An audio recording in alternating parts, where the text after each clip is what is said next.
Good morning, dear students. Today I am going to explain exercise 8.5. Question number B, the word problems, B2. Now here in the B2, what they have asked in the question. So, a number when added to its half gives 72. Find the number. So at the time, let us consider that let the number be x. If the number is x, that means according to question, what it is? A number when added to its half. So what will be the half of the number? If the number is x, the number half of the number will be x by 2. So a number when added to its half. So what does it mean? Number is x and half of the number is x by 2. If we add it, we will get the result 72. The result is 72. So the equation will be x plus x by 2 is equal to 72. So this is the equation. In the word problem, the important part is to make the equation. Once you will make the equation, if the equation is correct, your answer you will get automatically. So this is the main part to construct the equation. So this is the equation. Now you solve it and find out the value of x. So the value of x is 48. So the number is 48. Now you can check the result by putting the value on your equation. The number is 48. The half of the number x by 2, 48 by 2 is 24. So 24 plus 48, you see the answer you will get 72. Question number 4. Question number 4 they have asked, find two consecutive even integers whose sum is 86. I am doing question number 4 because question number 3 and 4 is almost similar. Just what is the difference here? You see, find two consecutive natural numbers whose sum is 51. As you know that consecutive natural number means natural number starts from 1. So 1, after that the second number will be 2, then 3, then 4 like that. That means it will add by 1. The consecutive natural number means what? It will add by 1. The next question is, so in the question number 3 is, if the first number is x, then the second number will be x plus 1. So x plus 1 is, whose sum is 51. So what you have to do? X plus 1 is equal to, the equation will be x plus 1 is equal to 51. So similar to that, question number 4 you see, find two consecutive even integers whose sum is 86. How you have to do? Since it is consecutive even integers, so it will be 1. If one is x, another will be x plus 2, because even integers we are getting after alternative numbers. Say if even number 2, one number is 2, then the second number will be 4, then the third number will be 6. So like that we have to increment by 2. We have to increase by 2. So what will be the equation? X plus 2 is equal to 86. So here is the equation. Let first even integer is x.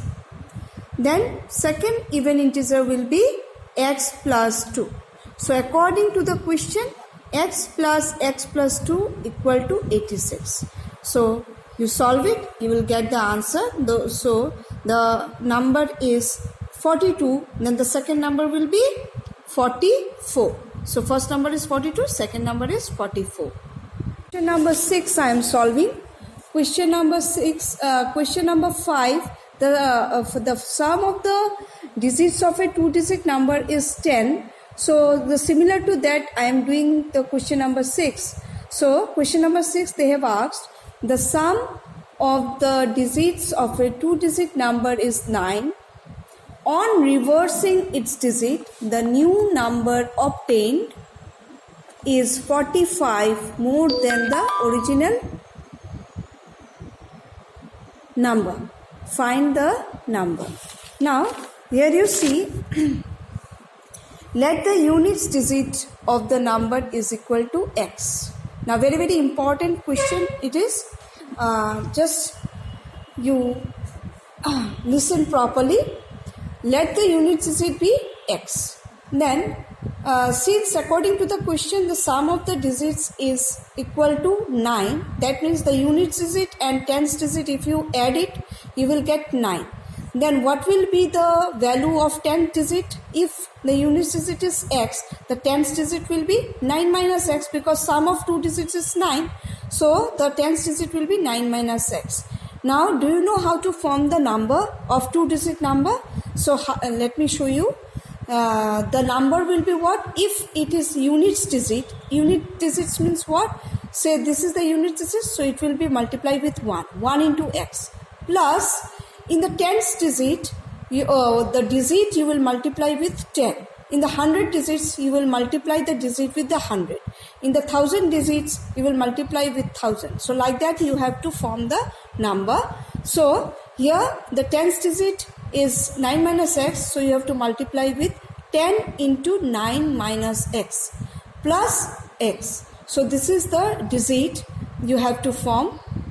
That means this is the number. So now after reversing the number digit, what will be the number? Let us see. So here in for the first case, the first unit digit is x and the tens digit is 9 minus x, right? Now if you reverse it, what it will become?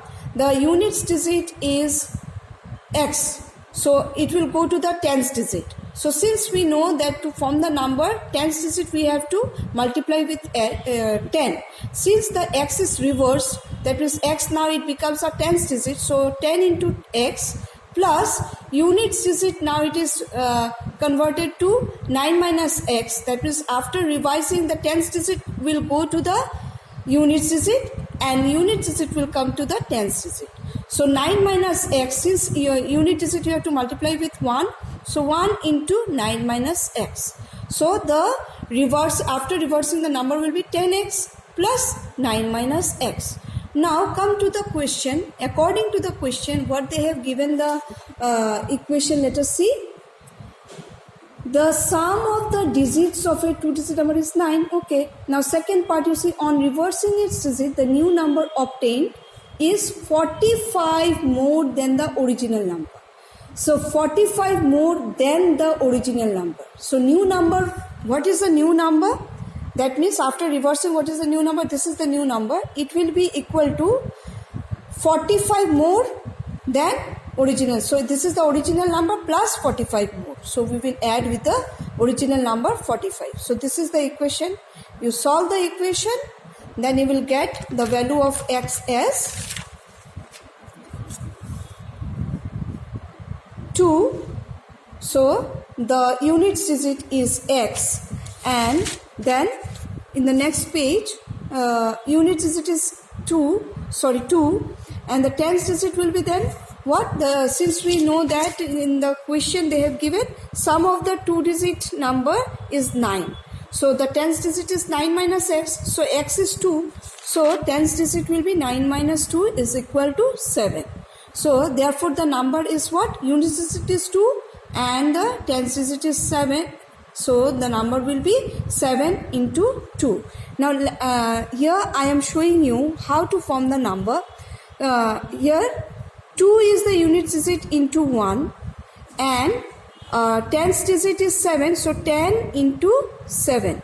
Sorry, here it will be plus. Here it will be plus. So 10 into 7 plus 2 into 1 is equal to 70 plus 2 into 1 is 2 is equal to 72. So here is the number you have to form in this method.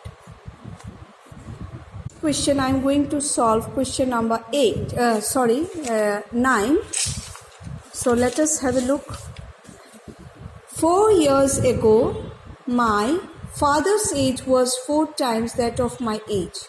At present, the sum of my father's age and that of mine is 53.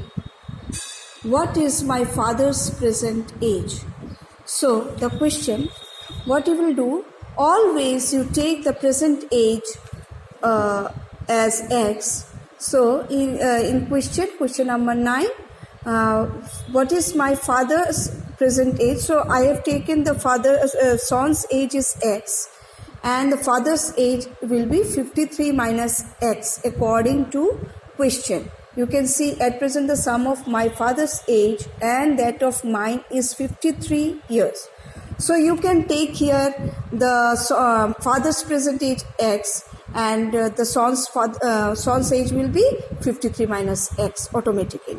Now 4 years ago, what will be the age of son then? It will be x minus 4, because 10, say for example your age, son's age is 10. So 4 years ago it will be 10 minus 4, 6 years. So like that, x minus 4, and father's age will be, father's age is 53 minus x minus 4. So it will be 49 minus x. Now according to the question, father's age is equal to 4 times the son's age. So father's age is equal to 4 times the son's age. So according to the question, you solve it. Then x will be 11, that means son's age is 11 and father's age is equal to 42. This question is question number 11. So question number 11, divide rupees 200 into 2 parts such that 1/3 of the first and the first of the second are half of the second are equal. So what you have to do, let the first part be x, then the second part will be 200 minus x. So according to the question, 1/3 of the first part is equal to half of the second part. So this is the equation. Solve it and you will get the answer. Question number 13. The total cost of 5 pens and 10 pencil is 30. If a pen costs rupees 3 more than a pencil, find the cost of each item. Is not it? So what you will do, let the cost of one pencil be x, then the cost of one pen is equal to 3 plus x, because 3 plus x, because here they have told you that if a pen costs 3 more than pencil. So pencil, if it is x, then pen will be 3 plus x. So according to the question, what they have given, 5 pens cost, total cost of 5 pens. So 5 into 1 pen is 3 plus x, 5 into 3 plus x, plus 10 into pencil. So cost of 10 pencils, so 10 into cost of pencil is x, is equal to what? Total cost rupees 30. So like that, x is equal to 1, that means cost of 1 pencil is 1, and the cost of 1 pen is equal to 3 plus 1, it is 4. Now next question is question number 20. A man has rupees 21 in the form of 50 paisa and 25 paisa coins. If the total number of coins are 52, find the number of coins of each type. So how to do? You see, let the number of 25 paisa coin be x. Number of coins, 25 paisa coin be x, okay? So number of 50 paisa coins is how much? 52 minus x, because total number of coins are 52. Now according to the question, number of coins of 25 paisa is x. So here they have told you that a man has 21 in the form of 50 paisa and 25 paisa. So number of 25 paisa is x. So 25 into x plus 50 into 52 minus x is equal to rupees 21. So since here these are all in paisa form, so you have to change it in paisa. So rupees 21 is equal to how many paisa? 21 into 100, because 100 paisa equal to 1 rupee. So 21 rupee is equal to 21 into 100 paisa, that means 2100. So it will be 2100. So this is the equation. Solve it. So x is equal to 20. That means number of 25 paisa is 20 and number of 50 paisa coin is 32.